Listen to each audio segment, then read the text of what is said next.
Audio Jungle.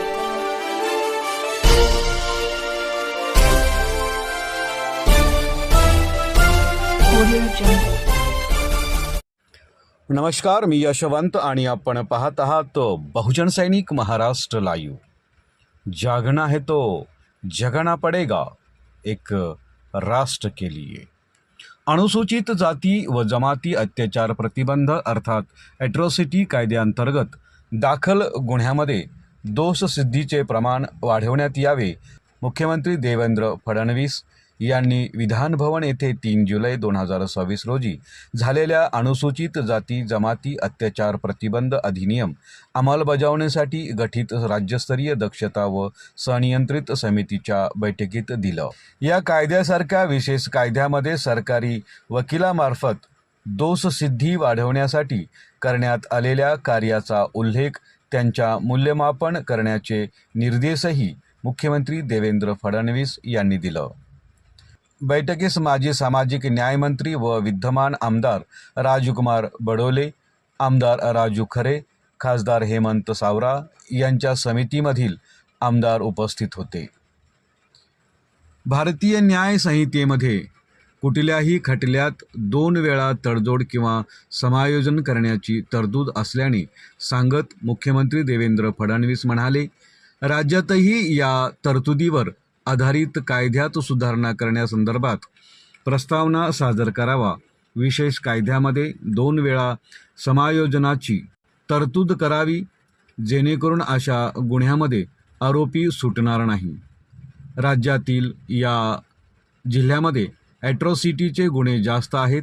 या ठिकाणी जलदगतीने न्याय उभारावी. या न्यायालयाच्या माध्यमातून खटल्याच्या निकालांना गती मिळेल. त्यामुळे पीडितांना गुन्हा दाखल करण्यापासून कमी कालावधीत न्याय मिळणार असल्याचा विश्वासही मुख्यमंत्री देवेंद्र फडणवीस यांनी व्यक्त केला.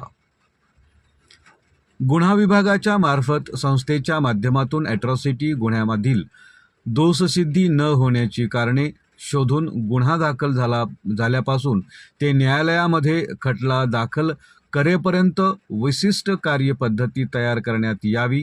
यामध्ये तकलादू पुरावे, चेन ऑफ इव्हेंट, साक्षीदार फितूर होणे या विविध अभ्यास करून ही विशिष्ट कार्यपद्धती असावी.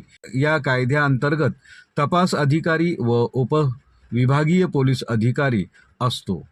त्यामुळे राज्यभरात घेण्यात येणाऱ्या कार्यशाळांमध्ये प्रकर्षाने उपविभागीय पोलीस अधिकारी स्तरावर प्रशिक्षण घेण्यात यावी. या कायद्याअंतर्गत दाखल खटल्याच्या न्यायालयीन सुनावणीची भारतीय न्याय संहितेमधील तरतुदीचा व्हिडिओ चित्रीकरण करावे, जेणेकरून साक्षीदार फितूर होण्याचे प्रमाण कमी होईल, असंही देवेंद्र फडणवीस यांनी बोलताना सांगितलं.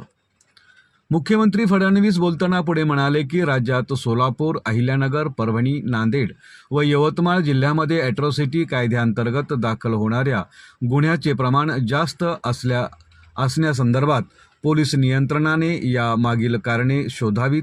याबाबत अधिकाधिक खोलवर चौकशी करून गुन्ह्याचा शोध घेत अहवाल सादर करावा. असे खोटे गुन्हे असल्यास तपासाअंती हे दाखल करू नये. या कायद्याअंतर्गत दाखल खटल्याच्या सुनावणी दरम्यान खून, बलात्कार, दरोडे आदी गंभीर गुन्हे प्रकारातील साक्षीदारांचे संरक्षण व्हावे. यासाठी साक्षीदार संरक्षण कार्य राबवण्यात यावा. जिल्हा स्तरावर कायद्याची प्रभावी अंमलबजावणी करीत सरकारी वकिलांशी संवाद व समन्वय वाढवण्यात यावा. या कायद्याच्या अंमलबजावणी संबंधित असलेले सर्व नियंत्रणाची कार्यशाळा घेऊन त्यांना प्रशिक्षित करावं. तसेच कायद्याच्या प्रभावी अंमलबजावणीसाठी राज्यस्तरीय मुख्यमंत्री यांच्या अध्यक्षतेखाली आणि पोलीस महासंचालक यांच्या अध्यक्षतेखाली वर्षातून 6 महिन्याचे अंतराने बैठक आयोजित करण्यात यावी, असे निर्देशही मुख्यमंत्री फडणवीस यांनी दिले. बैठकीत सामाजिक न्याय विभागाचे प्रधान सचिव डॉक्टर हर्षद कांबळे यांनी सादरीकरण केलं. यावेळी मुख्य सचिव राजेंद्र अग्रवाल, अपर मुख्य सचिव गृह मनीषा म्हैसकर, पोलीस महासंचालक सदानंद दाते, प्रधान सचिव विधी व न्याय दिलीप घुमरे, सचिव आदिवासी विकास विजय वाघमारे, अपर पोलीस महासंचालक नागरी हक्क संरक्षण अस्विती दोर्जे, समाज कल्याण आयुक्त दीपा मुघोळ आणि ऑनलाईन पद्धतीनं राज्यातील सर्व जिल्हाधिकारी व सहाय्यक आयुक्त समाज कल्याण आदी उपस्थित होते. ॲट्रॉसिटी कायद्याअंतर्गत देण्यात आलेले आर्थिक मदत व हेल्पलाईन विषयी माहिती. ॲट्रॉसिटी कायद्याअंतर्गत 2025-26 मध्ये 4,524 पीडित व्यक्तींना आर्थिक मदत देण्यात आली आहे. यापोटी 53,57 लाख रुपयाचा निधी खर्च करण्यात आला आहे. तसेच 2026-27 मध्ये आतापर्यंत 2,081 पीडित व्यक्तींना 27,40 लाख रुपयाची मदत करण्यात आलेली आहे. अनुसूचित जाती व जमाती अत्याचार प्रतिबंधक कायद्याअंतर्गत 1456 या हेल्पलाईनवर तक्रारी स्वीकारण्यात येतात. या हेल्पलाईनवर प्राप्त 282 तक्रारी 1 जून 2026 पूर्वी निकालात काढण्यात आल्या आहेत. ही बैठक घेण्यासाठी national Dalit movement for justice या संघटनेची राज्य सचिव वैभवजी गीते यांनी सातत्याने मंत्रालयात स्तरावर खडतर अथक परिश्रम घेतले. सह्याद्री रेस्ट हाऊस मलबार येथील मुख्यमंत्री देवेंद्र फडणवीस यांना भेटून निवेदन दिलं. त्यानंतर पुन्हा महाड येथे 20 मार्च 2026 रोजी चर्चा करून 12 मुद्द्यावर निवेदन दिलं. सामाजिक न्याय व विशेष सहाय्य विभागातून भेटून मुख्यमंत्री कार्यालयात बैठकीसाठी फाईल पाठवली. त्यानंतर मुख्यमंत्री देवेंद्र फडणवीस यांच्या अध्यक्षतेखाली आज 3 जुलै 2026 रोजी विधानभवनात ही बैठक झाली. परंतु बैठकीस मुख्यमंत्री देवेंद्र फडणवीस यांनी दिलेल्या निर्देशावर संबंधित विभाग कार्यवाही करणार आहे का, हा येणाऱ्या काही दिवसामध्ये दिसून येईल.